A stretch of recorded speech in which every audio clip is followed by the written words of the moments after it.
দর্শক, আমরা ইটনা পশ্চিমপাড়া মাসুদ শিকদারের বাড়িতে আসছি। লোকটাকে দেখেন ভাই, আজ থেকে অনেক বছর আগে, কত বছর আগে জানো ভাই? 3 বছর না, প্রায় 3 বছরের বেশি সময় সে অসুস্থ হয়ে ঘরে পড়ে আছে। তার দুটো চোখ ড্যামেজ হয়ে গেছে, নষ্ট হয়ে গেছে, সে চোখে দেখতে পারে না। সে কোনো মতে ভ্যান চালিয়ে মা বাবা বউ বাচ্চাকে নিয়ে খাইতো। তার সংসার এখন চরম অভাব। মা হয়ে গেছে বৃদ্ধ, হাটে লাথি ছাড়া হাঁটতে পারে না। সংসারটা অনেক কষ্টে চলে তাদের, তাদের অবস্থা খুবই খারাপ।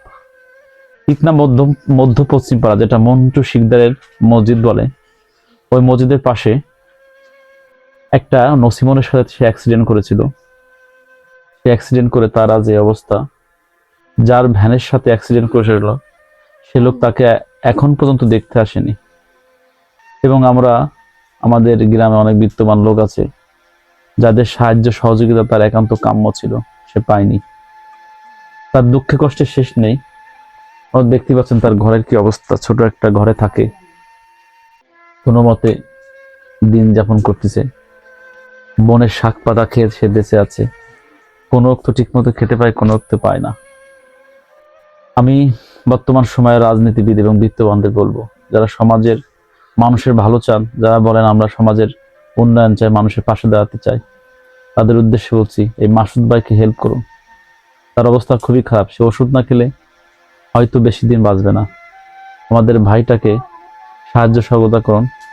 ভাই, তোমার যদি কিছু বলার থাকে মানুষের উদ্দেশ্যে কিছু বলো। ভাই বোঝার কথা বলতে পারবে না, ভাই বোঝার কথা বলতে পারবে না, তবে একটাই কথা যে এই লোকটাকে একটু হেল্প করেন। দেখেন লোকটা কান্নাকাটি, কি অবস্থা। ভাই চোখের অবস্থা খুবই খারাপ, হ্যাঁ, জরাজীর্ণ অবস্থায় আছে। তাহলে ভাই তোমার এই চোখের চিকিৎসার জন্য কত টাকা দরকার ভাই? ভাই, ও ভাই, তোমার চোখের চিকিৎসার জন্য কত টাকা দরকার? কেউ 5 লাখ চাই, কেউ 10 লাখ চাই। কোন কোন জায়গায় গেছিলে চিকিৎসার জন্য? তিন জায়গা মোট 3-4 জায়গায় গিয়েছে, ঢাকা, খুলনা, যশোর, অনেক জায়গায় গিয়েছে। সবাই ফিরিয়ে দিয়েছে, অনেক টাকা চাই, কেউ 3 লাখ, কেউ 5 লাখ। ওনাদের আসলে 2 টাকা বের করার সামর্থ্য নেই। যা হোক, এখন ওষুধ না খেলে জীবনটা টিকিয়ে রাখা কষ্ট। আমি সমাজের উদ্দেশ্যে বলবো, আপনারা এইসব মানুষদের হেল্প করুন, এদের সাহায্যে এগিয়ে আসুন।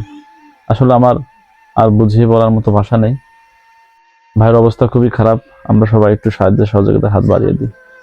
আসসালামু আলাইকুম, সবাই ধন্যবাদ।